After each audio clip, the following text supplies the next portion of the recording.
Bismillahirrahmanirrahim. Assalamualaikum warahmatullahi wabarakatuh. Alhamdulillahirrabbilalamin. Puji dan syukur marilah kita panjatkan kehadirat Allah Subhanahu wa Ta'ala, yang mana pada kesempatan hari ini telah memberikan kita nikmat sehat untuk dapat melaksanakan perkuliahan sejarah fisika. Tak lupa salawat beserta salam semoga tetap tercurah limpahkan kepada Habibana wa Nabiyana Kanjeng Nabi Muhammad Sallallahu alaihi wasallam.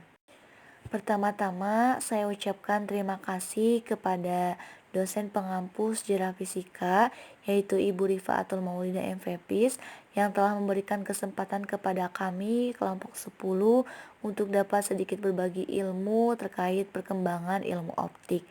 Tak lupa juga kepada teman-teman semua yang akan menyimak terkait video atau materi yang akan kami sampaikan, mudah-mudahan dapat bermanfaat.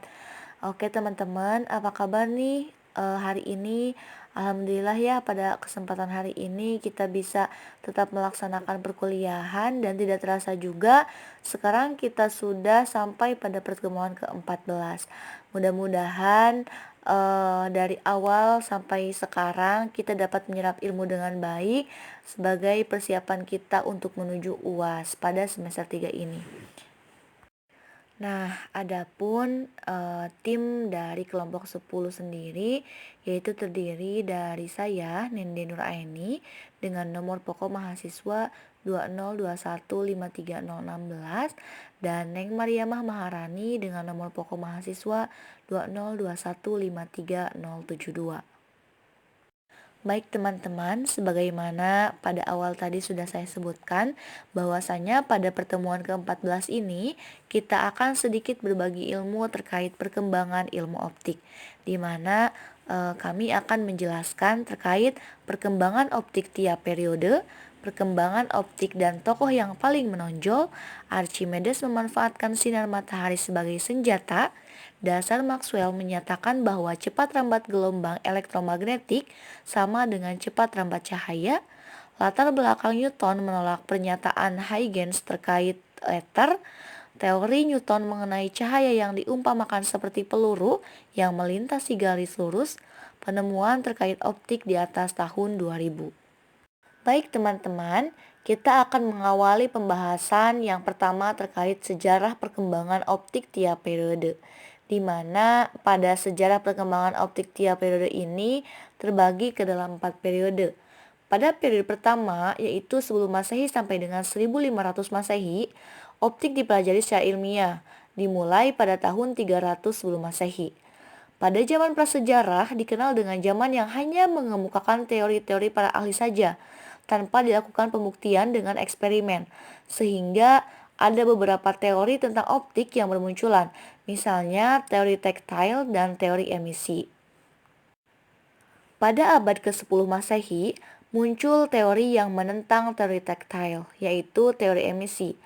Teori emisi ini dikatakan merubah drastis cara pandang terhadap konsep cahaya.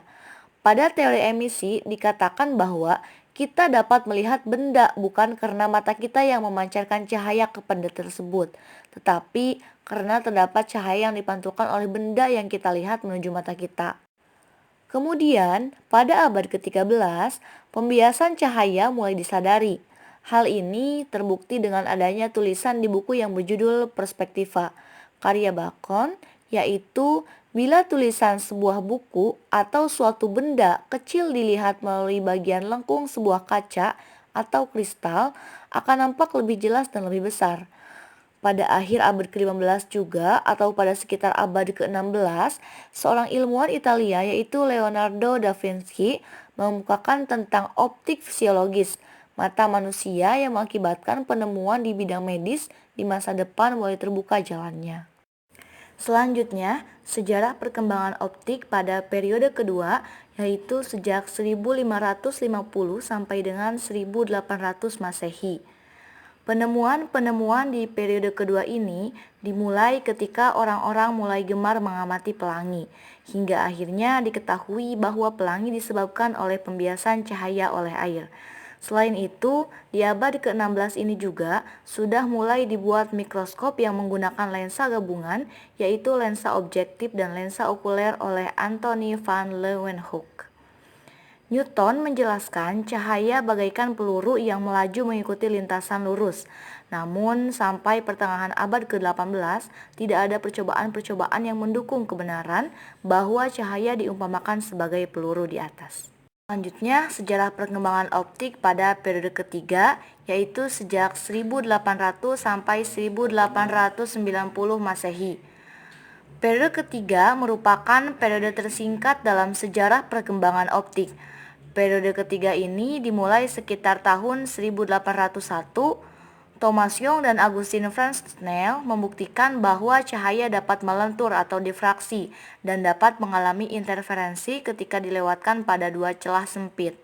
Selanjutnya, Maxwell pada tahun 1831 sampai 1874 mengemukakan pendapatnya bahwa cahaya dibangkitkan oleh gejala kelistrikan dan kemagnetan, sehingga tergolong gelombang elektromagnetik. Namun, pada tahun 1887, Hertz menguji prediksi itu sampai dengan memercikan bunga api listrik di antara dua kutub. Ia membuktikan secara eksperimental bahwa gelombang mirip seperti gelombang cahaya karena menunjukkan gejala pemantulan, pembiasan, difraksi, dan polarisasi. Sejarah perkembangan optik di periode terakhir yaitu pada periode 4 dimulai sejak 1887 sampai 1925 Masehi. Pada periode 4 ini merupakan periode optika modern, di mana ditandai dengan perkembangan ilmu dan rekayasa optik yang menjadi sangat populer pada abad ke-20. Bidang optik ini meliputi elektromagnetik atau sifat kuantum cahaya. Pada era optik modern ditandai dengan penemuan besar, yaitu mengenai efek fotolistrik dan serat optik. Selanjutnya yaitu perkembangan optik dan tokoh yang menonjol. Setelahnya kita mengetahui bagaimana perkembangan optik pada tiap periode. Selanjutnya yaitu kita akan mengetahui tentang perkembangan optik dan tokoh yang paling menonjol. Nah, pada periode pertama ini terdapat beberapa tokoh yang paling menonjol yaitu Aristoteles, Archimedes, Al-Kindi, Ibnu Sal, Ibnu Al-Haytham. Di mana yang pertama yaitu Aristoteles. Peranan Aristoteles dalam bidang optik, beliau menyatakan bahwa cahaya mempunyai rambat yang lurus dan cahaya dapat dipantulkan, di mana sudut datang sama dengan sudut pantul. Yang kedua yaitu Archimedes. Archimedes adalah seorang bapak eksperimenter yang telah menemukan atau membuat cermin cekung. Dari cermin cekung ini, bangsa Yunani dapat membakar kapal-kapal bangsa Romawi yang akan memerangi dan menghancurkan bangsa Yunani. Selanjutnya yaitu Al-Kindi. Al-Kindi merupakan ilmuwan muslim pertama yang mencurahkan pikirannya untuk mengkaji ilmu optik. Hasil kerja kerasnya mampu menghasilkan pemahaman baru tentang refleksi cahaya serta prinsip-prinsip persepsi visual. Secara lugas, Al-Kindi menolak konsep tentang penglihatan yang dilontarkan oleh Aristoteles. Dalam pandangan ilmuwan Yunani itu, penglihatan merupakan bentuk yang diterima mata dari objek yang sedang dilihat. Namun, menurut Al-Kindi, penglihatan justru ditimbulkan daya pencahayaan yang berjalan dari mata ke objek dalam bentuk kerucut radiasi yang padat. Selanjutnya yaitu Ibnu Sal. Ibnu Sal adalah seorang matematikus yang mendedikasikan dirinya di Istana Baghdad. Pada tahun 984 Masehi, dia menulis risalah yang berjudul On Burning Mirrors and Lenses, pembakaran, cermin, dan lensa. Dalam risalah itu, Ibnu Sal mempelajari cermin membengkok dan lensa membengkok serta titik api cahaya. Ibnu Sal menemukan hukum refraksi atau pembiasan yang secara matematis setara dengan hukum Snell.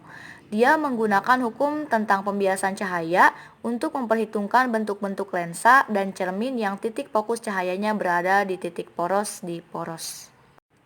Selanjutnya yaitu Ibnu Al-Haytham. Ilmuwan muslim yang paling populer di bidang optik adalah Ibnu Al-Haytham. Nah, Al-Haytham adalah sarjana muslim yang mengkaji ilmu optik dengan kualitas riset yang tinggi dan sistematis. Pencapaian dan keberhasilannya begitu spektakuler. Al-Haytham adalah sarjana pertama yang menemukan berbagai data penting mengenai cahaya. Salah satu karyanya yang paling fenomenal adalah Kitab Al-Manazir, buku optik. Dalam kitab itu, ia menjelaskan beragam fenomena cahaya, termasuk sistem penglihatan manusia. Selain itu, Al-Haytham juga memecahkan misteri tentang lintasan cahaya melalui media serangkaian percobaan dengan tingkat ketelitian yang tinggi. Keberhasilannya yang lain adalah ditemukannya teori pembiasan cahaya. Al-Haytham pun sukses melakukan eksperimen pertamanya tentang penyebaran cahaya terhadap berbagai warna. Keberhasilan lainnya yang terbilang fenomenal adalah kemampuannya menggambarkan indera penglihatan manusia secara detail. Tak heran jika Bapak Optik dunia itu mampu memecahkan rekor sebagai orang pertama yang menggambarkan seluruh detail bagian indera penglihatan manusia. Al-Haytham juga mencetuskan teori lensa pembesar. Teori itu digunakan para saintis di Italia untuk menghasilkan kaca pembesar pertama di dunia. Pada abad ke-13 Masehi, fisikawan muslim lainnya yang banyak berkontribusi dalam bidang optik adalah Kamaluddin Al-Farisi. Dia mampu menjelaskan fenomena pelangi melalui penelitian yang dilakukannya. Ia berhasil mengungkapkan bagaimana cahaya matahari direfraksi melalui hujan serta terbentuknya pelangi primer dan sekunder.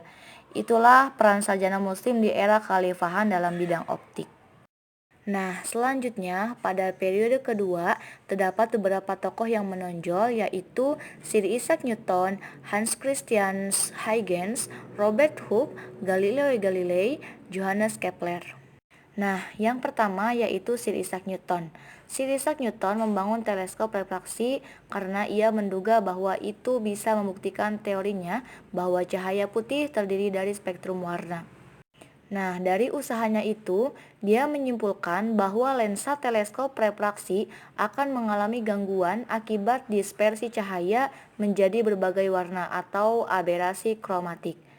Sebagai bukti konsep ini, dia membangun teleskop menggunakan cermin sebagai objektif untuk menggali masalah tersebut. Teleskop refraksi fungsional pertama yang dikenal dengan sebutan teleskop Newton melibatkan pemecahan masalah sebagaimana menemukan bahan cermin yang cocok serta teknik pembentukannya. Newton menggosok cerminnya sendiri dari komposisi khusus logam spekulum yang sangat reflektif menggunakan cincin Newton untuk menilai mutu optika teleskopnya. Pada akhir 1680, dia berhasil memproduksi teleskop pantul pertamanya. Selanjutnya yaitu Hans Christian Huygens. Huygens mengemukakan teori gelombang cahaya. Dia menganggap bahwa ether akan meresap segala yang dibuat dari partikel-partikel kecil yang elastis yang masing-masing dapat bertindak sebagai sumber sekunder wavelet. Atas dasar tersebut, Huygens menjelaskan banyak karakteristik propagasi cahaya yang diketahui, termasuk refraksi ganda di kalsit ditemukan oleh Brotolinius pada 1669. Dia memecah monopoli teori partikel Newton. Huygens mengatakan bahwa cahaya pada dasarnya sama dengan bunyi dan berupa gelombang. Selanjutnya yaitu Robert Hooke. Nah, Robert Hooke dalam sebuah buku dijelaskan bahwa Hooke melakukan pengamatan dengan mikroskop senyawa yang memiliki lensa objektif dan lensa konvergen mata konvergen.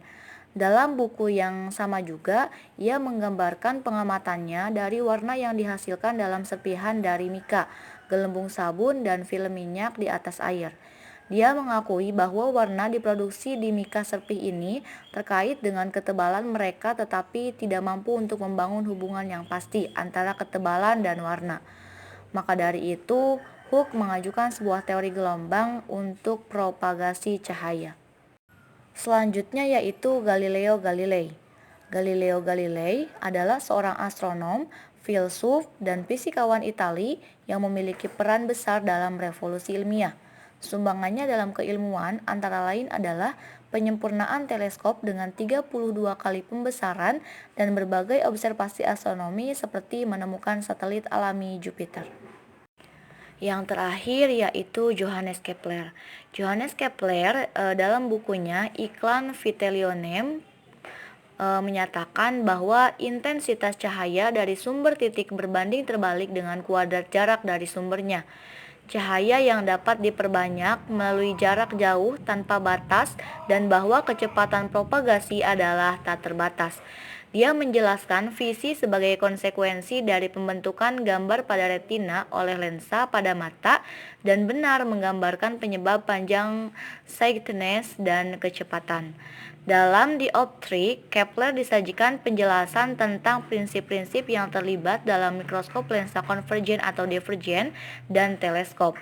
Dalam risalah yang sama juga, ia menyarankan agar teleskop dapat dibangun menggunakan tujuan konvergen dan lensa mata konvergen, dan menggambarkan kombinasi lensa yang kemudian akan menjadi dikenal sebagai lensa tele. Ia menemukan refleksi internal total, tetapi tidak dapat menemukan hubungan yang memuaskan antara sudut datang dan sudut bias. Tokoh yang menonjol pada perkembangan optik di periode 3.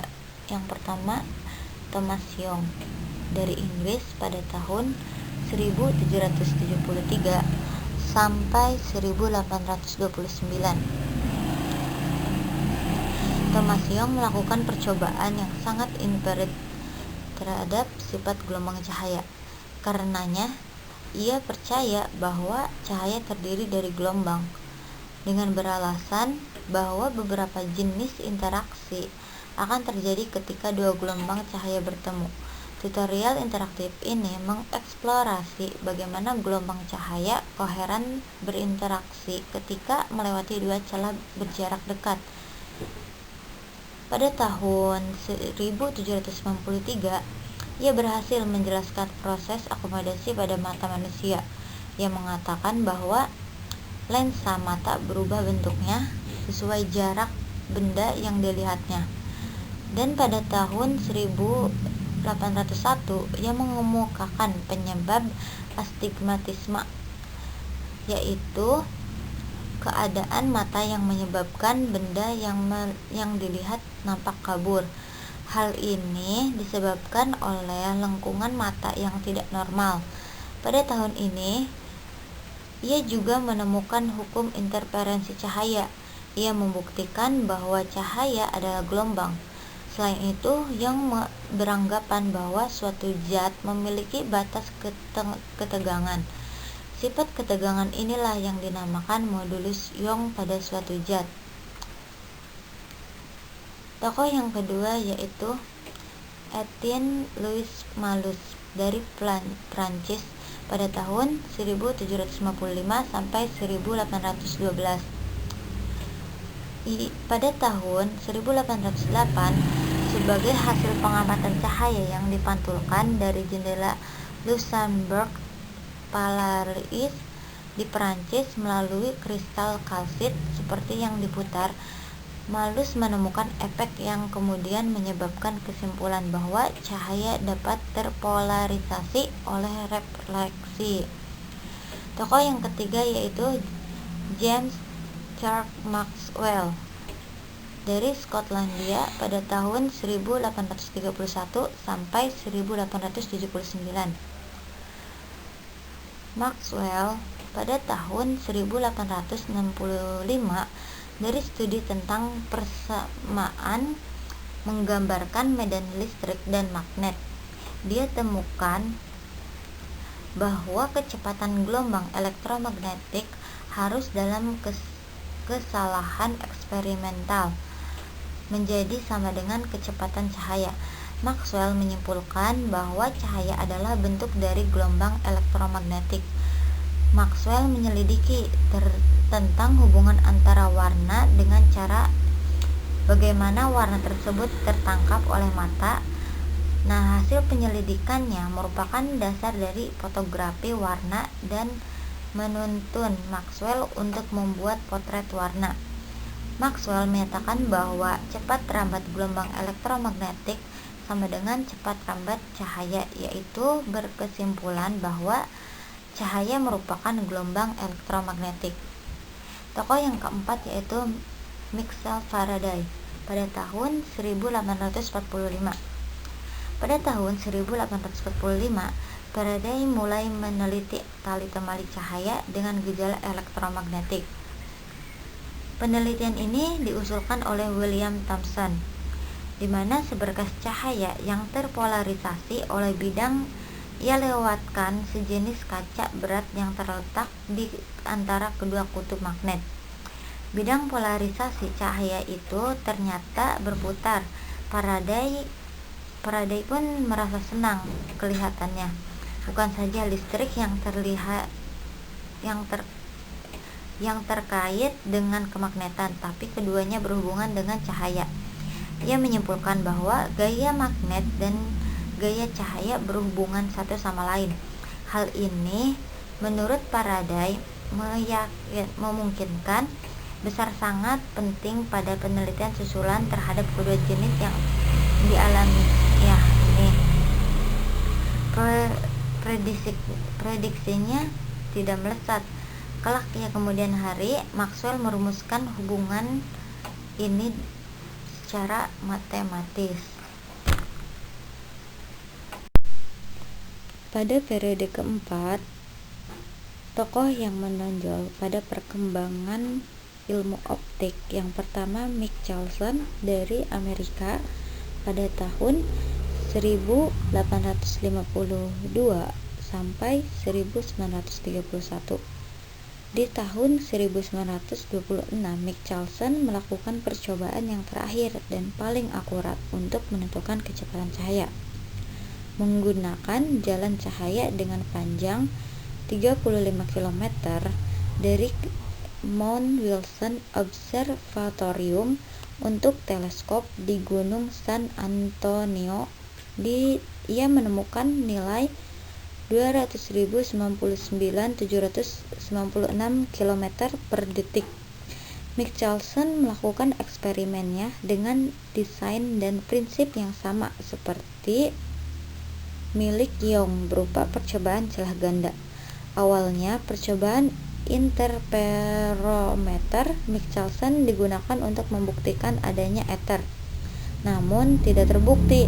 Akhirnya, interferometer Michelson digunakan untuk menentukan panjang gelombang cahaya dan untuk mengamati sifat medium optik interferensi cahaya. Tokoh yang kedua yaitu Walter Gefgen dari Jerman pada tahun 1872 sampai 1950. Pada tahun 1939, Walter menggambarkan filter gangguan transmisi. Tokoh yang ketiga yaitu Denis Gabor dari Hungaria pada tahun 1900 sampai 1979. Pada tahun 1948, Denis Gabor menggambarkan prinsip-prinsip rekonstruksi wavefront, kemudian menjadi dikenal sebagai holografi. Tokoh yang keempat yaitu Arthur Swallow dari Amerika pada tahun 1921 sampai 1959. Pada tahun 1958, ia dan Charles Townes menerbitkan sebuah makalah berjudul Maser Infrared dan Optical, di mana ia mengusulkan bahwa prinsip Maser dapat diperluas ke daerah terlihat dari spektrum memunculkan apa yang kemudian menjadi dikenal sebagai laser. Selanjutnya, Archimedes memanfaatkan sinar matahari sebagai senjata. Archimedes mungkin telah menggunakan cermin untuk bertindak secara kolektif sebagai reflektor parabola untuk membakar kapal yang hendak menyerang kota Sirakus. Pada abad kedua sesudah Masehi, seorang penulis buku yang bernama Lucian menulis bahwa selama pengepungan kota Sirakus, Archimedes menghancurkan kapal musuh dengan pantulan lensa yang menyebabkan terjadinya api. Berabad-abad kemudian, Athenus dan Thales menyebutkan pembakaran gelas sebagai senjata Archimedes. Perangkat ini kadang-kadang disebut Archimedes Heart Ray. sinar panas Archimedes yang digunakan untuk memfokuskan sinar matahari mendekati kapal dan membuatnya terbakar. Selanjutnya, dasar Maxwell menyatakan bahwa cepat rambat gelombang elektromagnetik sama dengan cepat rambat cahaya. James Clerk Maxwell pada tahun 1865 dari studi tentang persamaan menggambarkan medan listrik dan magnetik ditemukan bahwa kecepatan gelombang elektromagnetik harus dalam kesalahan eksperimental menjadi sama dengan kecepatan cahaya. Maxwell menyimpulkan bahwa cahaya adalah bentuk dari gelombang elektromagnetik. Maxwell menyelidiki tentang hubungan antara warna dengan cara bagaimana warna tersebut tertangkap oleh mata.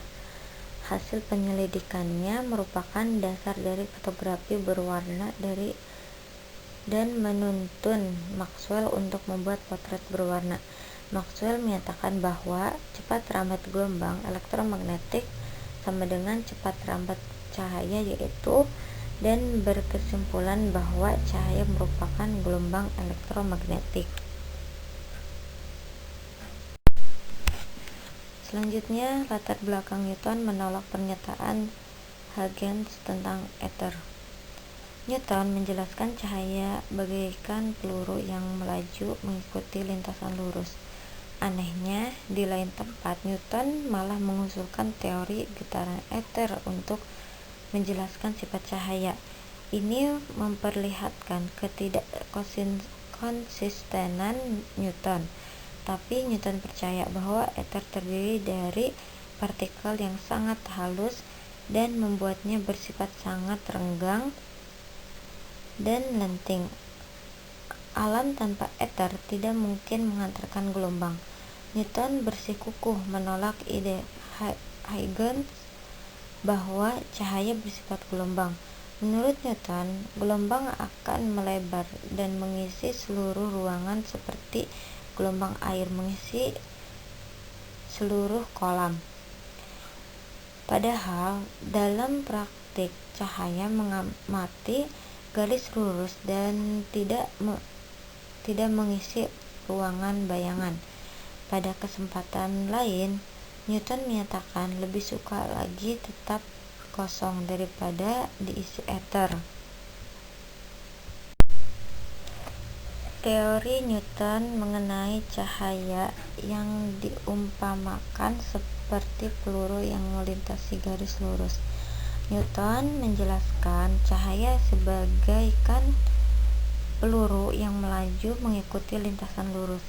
Hal tersebut dijelaskan pada tahun 1704 melalui bukunya yang berjudul Optik. Ia berpendapat bahwa cahaya adalah pancaran partikel yang sangat kecil dan ringan berupa garis lurus ke segala arah dengan kecepatan yang sangat besar. Bila partikel-partikel ini mengenai mata, maka kita akan mendapat kesan melihat sumber cahaya itu. Yang kedua yaitu kecepatan cahaya dalam medium rapat lebih besar daripada kecepatan cahaya dalam medium renggang. Dan selanjutnya penemuan optik di atas tahun 2000-an. Yang pertama itu Rayleigh Glover, penemuan tentang kontribusinya kepada teori kuantum untuk menjelaskan optik di tahun 2005. Yang kedua yaitu John Hall dan Theodore Hans menemukan perkembangan spektroskopi. Terdapat Prussian spektroskopi berbasiskan laser, termasuk teknik penyisiran frekuensi optik di tahun 2005. Baik, mungkin dicukupkan sekian yang dapat kami sampaikan. Semoga apa yang telah kami sampaikan terkait perkembangan ilmu optik dapat bermanfaat bagi kita semua agar pengetahuan kita lebih luas. Mohon maaf atas segala kekurangan. Wassalamualaikum warahmatullahi wabarakatuh.